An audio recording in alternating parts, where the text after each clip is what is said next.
Brett, first of all, we're here at the BMW International Rugby Festival at Wellington College. You played in this tournament, I think, here a couple of years ago, or last year in fact. Can you tell me a bit about the experience? Yeah, it's a great experience playing in front of a quite large crowd. It helps you get more relaxed. When you start playing, you start to feed off the crowd, so I think it's real positive.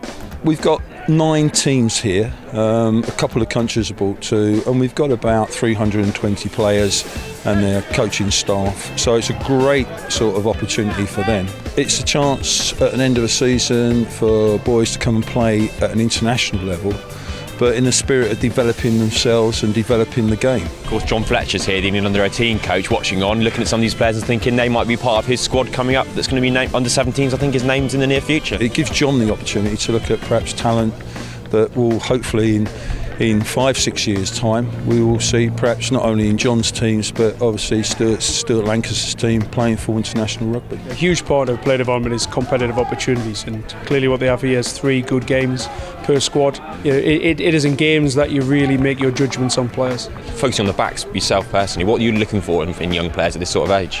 I mean, there's 2 types of backs at this age: inside backs, and that's sort of spatial awareness, their ability to see space.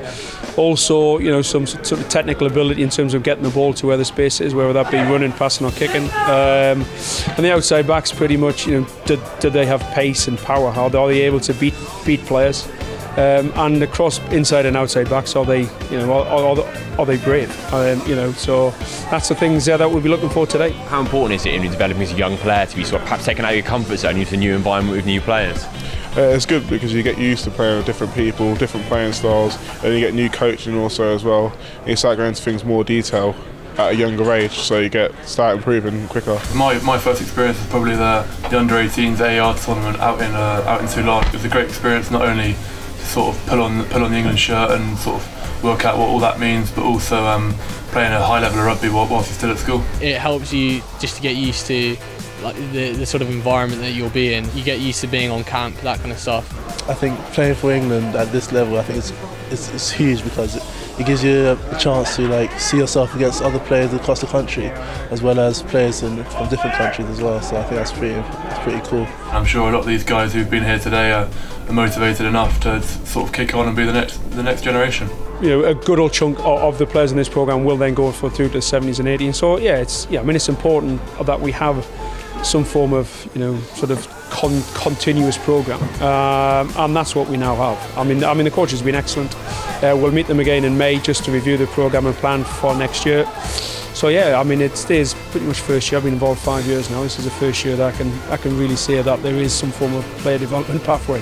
There's a lot of guys here who are obviously doing very well for their age. They're doing a lot better than I was at their age, and I'm sure they're obviously on top of their class, on top of their school and all various things like that, but I'm sure some of them will experience some setbacks over the years. But the important thing is to keep plugging away and to keep trying, because it's never too late. Lots of guys sort of get used to it at different ages, and they grow up at different ages mentally and physically, and that can mean a lot, really.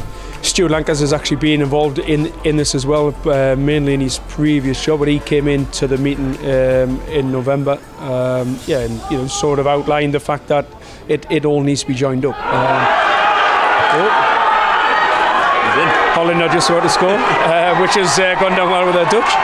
So yeah, it is important. It's important that we have our plan, and there is, you know, and there is sort of continuous planning from when we pick them up, which is 15, right through this programme, and then into the 70s and 80s. These guys here, are all desperate to kick on and make it to professional players, and I was probably no different. I was part of the Harlequins Academy at that sort of age, and playing my rugby and sort of trialling out at Castlecroft back where the RFU used to train and various things like that. They're going to be exhausted by the end of this week. They're going to go back to do their GCSEs, and they're going to sort of think, I want to go up the next ladder. So as an experience for boys of 16, 17, I just think it's absolutely fantastic. I don't think the cold weather has been that despondent to the amount of quality we've seen this week. It's a winter game, they need to get used to the snow, don't they, these young players?